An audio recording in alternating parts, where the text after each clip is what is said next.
Hello my friends, 1 year ago the Russian Black Sea Marine Fleet suffered a huge defeat, losing the Moskva flagship. Yeah, time runs very fast, and around the same time 1 year ago I started to film the videos about the war in Ukraine. I think after this case my channel started to get more subscribers, so thank you so much for your support of this channel, for your views, for your subscriptions, and we're just gonna mark the anniversary today. It's been confirmed that this ship was destroyed by 2 of the Neptune Ukrainian-made missiles. And the Ukrainian Ministry of Defense released this footage, so here you can see Neptune system.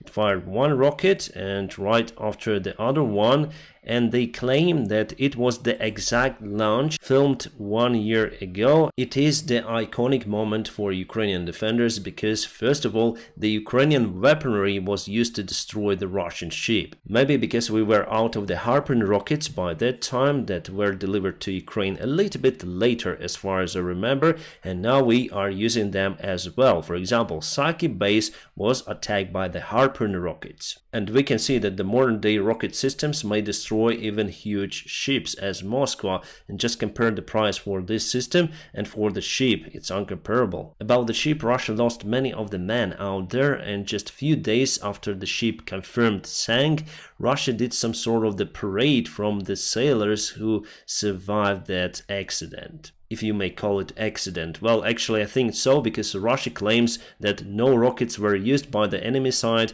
and someone smoked at the wrong place, and since that we have this meme for the Russian smokers. But definitely you can see the traces of outside explosion that went below the waterline, and also over here Russians tried to recover the ship but unsuccessfully. I actually have my personal connection to that ship because I was born and lived for a long time in Sevastopol, and this ship was based over there. Yes, Russia got its military base in Sevastopol after the Soviet Union collapse. They rented the territory from Ukraine, and after that they used their marine base for annexation of Crimea. And there is the specific date for the Marine Fleet celebration. They formed some sort of the convoy from the ships, and Moskva was the top ship out there, obviously. And also Ukrainian Marine Fleet joined Russians usually on those parades, and it was before 2014. And because I used to live near to the Russian Marine base, I used to know lots of the people from their camp. For example, one of my childhood friends was the son of the helicopter pilot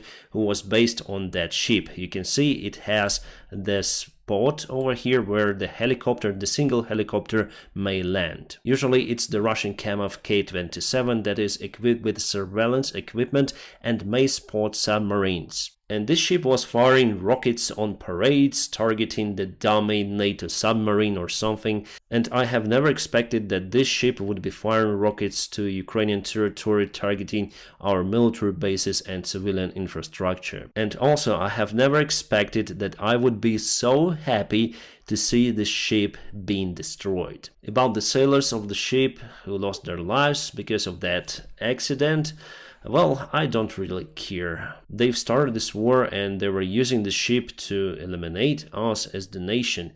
So why should I be pity about them? So, cheers my friends, we celebrate one of the biggest Russian defeats in this war. But you know what? Russia is undefeatable army on their parades only. So here you can see T-72 B3 modification. It's the modernized version of the old school T-72 with extra armor, thermal cameras, aiming equipment, and you know where this tank was spotted? No, not on the front lines where Russian forces eagerly need those tanks. It was spotted on parade repetition. Where it was spotted with the similar tanks, I've took this picture from the Russian community website, and they cheerfully greeted this tank on parade. Or it's better to say the parade repetition. The parade itself will take place on 9th of May, so a little bit less than 1 month to go. And what can I say? This tank modification got extra dynamic protection for the turret, the explosives that explode then it being hit by the shell or by the round. And what I also spotted here is the cross that you may find also on Ukrainian army vehicles. For example, like this one, and Russia, I think, is getting ready to transfer the tank for Ukrainian army. We just need to send the tractor. And you know what? They even put the special equipment, the modernized plastic bags for the tank crew. They are now in a green color. Right, and now without the jokes, T-72, B-3 and T-90 is a big problem for Ukrainian army, but it doesn't mean that we cannot destroy them. And with the new tanks coming from our Western allies, Leopard 2, Challenger 2, Abrams, it should not be as big problem as it is right now. It seems like Poland will send 5 MiGs more because they agreed to take the MiG-29s from the old stocks of the German Democratic Republic. Yes, before Germany was divided for the social part and for the democratic part, now it's the united country, and Germany agreed for the transfer, but those airplanes were on a long storage, so before they need to undergo some repairs and maintenance, and only after that the Ukrainian side may obtain those planes. And I'm 100% sure that Ukraine will get F-16s or other Western jets very soon. And this is the British King Air that was delivered to Ukraine, one of those, and BBC made the report about it. I publish it on my Telegram channel, so my friends, don't forget to check the link for my Telegram in the video description just below and follow me over there. I use it as my backup resource if something goes wrong with my channel, so you may always find me on Telegram. It is a fantastic report, and King Air used to deliver goods, evacuate wounded soldiers and provide supplies, so we definitely need them in our army. It is a very capable helicopter. Yes, you may say that the livery is kind of interesting, but it was done to recognize the helicopter from the ground. It is the Ukrainian one, because we got lots of the friendly fires before. And we are all waiting for the Ukrainian counterattack. So here's the video showing the soil on the south part of Ukraine. It was reported today. You can see we cannot speak about the future counterattack in a nearby time. We have to wait for the better weather. And unfortunately this week it was very rainy in Ukraine. Right, this video I will also post on my Telegram channel. Some big explosion in Bakhmut, completely demolishing the 9-story building. Yeah, probably there were no civilians already, because most of the civilians evacuated from the city, especially from those big buildings, because it's just dangerous to stay over there. And Russia claims that they attacked the Ukrainian positions inside the building. Ukrainian side claimed that they destroyed the Russian forces in that building that they used as their barracks. So we don't know what is truth for now, but we're gonna see it in the future, maybe tomorrow. I'm almost sure that you know about the case, but nevertheless I have to tell you, because here I'm speaking about the latest news and events. So there were the leaks from the United States intelligence that went to the Discord service at first and later on to the mass media. Those documents were top secret and revealed the crucial information about Russia, United States, Ukraine, China, South Korea and many more allies. It definitely hurt the reputation of every country and put the future counteroffensive of Ukrainian army on the south under the big question. So there were numerous of the conspiracy theories about that leak. The Russian spies were involved, WikiLeaks and the friend of Julian Assange was involved, but actually this guy just took the papers, which were the top secret, did some photos and sent them to his own Discord server. The guy's name is Jag and his surname is hard to pronounce for me personally, so let it be just Jag. And he serves in National Guard, in Air National Guard to be particular. And somehow he got the access for the secret information. So why did he just leak it into his Discord? Well, he just wanted to show up in his public because there were some teens and he was the oldest guy on this Discord service, and he wanted to show that he got the access to the very crucial documents for the United States that may target the national interests. This guy is so stupid. He's 21 and I remember me at 21. I wasn't that stupid at that particular time, and I wonder where HR was looking, taking him to the position where he got the access to the secret documents. So mainly, yes, it's the personal fault of Jack, but also it's the fault of the system. It's not working okay if they hired those guys. The guy has already been arrested in his home in Massachusetts. FBI performed the mission and there were lots of the vehicles around. You can see Jack surrendered, and the way how they arrest him using the BTR and the guy with automatic rifle, well, maybe it was needed, but it's better to use those vehicles on the front lines, right? Well, the excessive force was not applied to Jack. He was gently taken and handcuffed, delivered to FBI station, I think, or office, how you may call it. So how they were able to identify the person? First of all, because of the Discord service,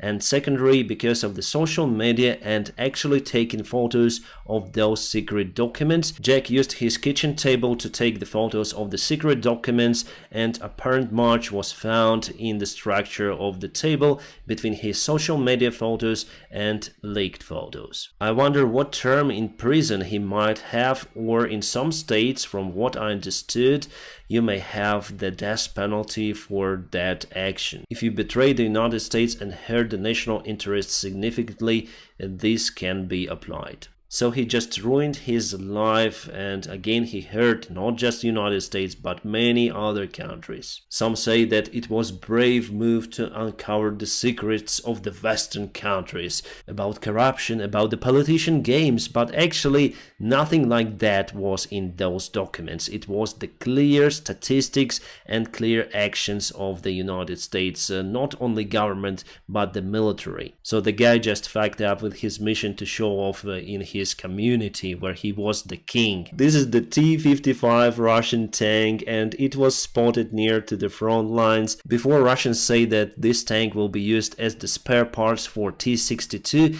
and yes, there are lots of the spare parts that might be used, but no, they're on the front lines, the old school T-55. Well, to be honest, the Ukrainian forces also have the T-55 tanks, but they were modernized by our allies, so they have modern engines, modern aiming equipment, modern guns and everything, and we have just few of those, but Russia started to send massively the ancient tanks to the front lines, really. And Ukraine's spy chief Budanov said that the leaked documents about the future counterattack will not influence the counterattack itself. If there could be some issues, he said, they will be just resolved. If there will be no any issues, that's better. And he said that doesn't matter what had happened, everyone will see the results of the counterattack very soon. The success of the future counterattack is important for Ukraine as for our Western allies. According to the Washington Post article based on the leaked documents,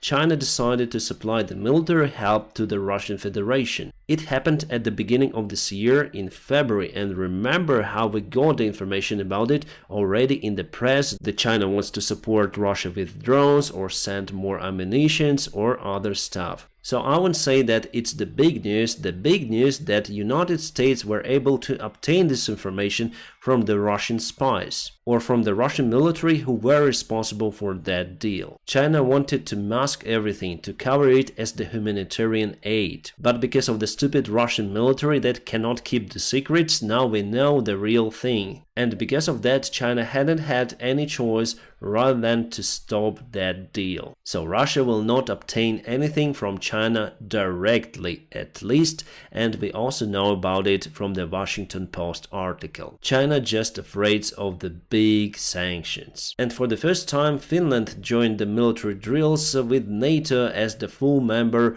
of the alliance. There were also German forces and Portuguese forces, and they were performing the drills very close to the Russian border. The great achievement of the Russian Federation. They started this war to avoid new members in NATO, and they got new member in NATO, which is bordering their border. The Russian tank T-90A was spotted in the United States of America. It was captured by Ukrainian forces near to Kharkiv. Then we performed a successful counterattack in that area. As you can see, it has the Ukrainian mark, so it was serving in the Ukrainian army, but was transported to the United States. It's quite a long journey for this tank, and I would say that it's quite an old tank. It's modernized version of T-72, and there is no any secret technology that United States would not be aware about, so really hard to say. Maybe it would be delivered to some sort of the museum, but for this particular tank, I think it would be better to fight in Ukraine.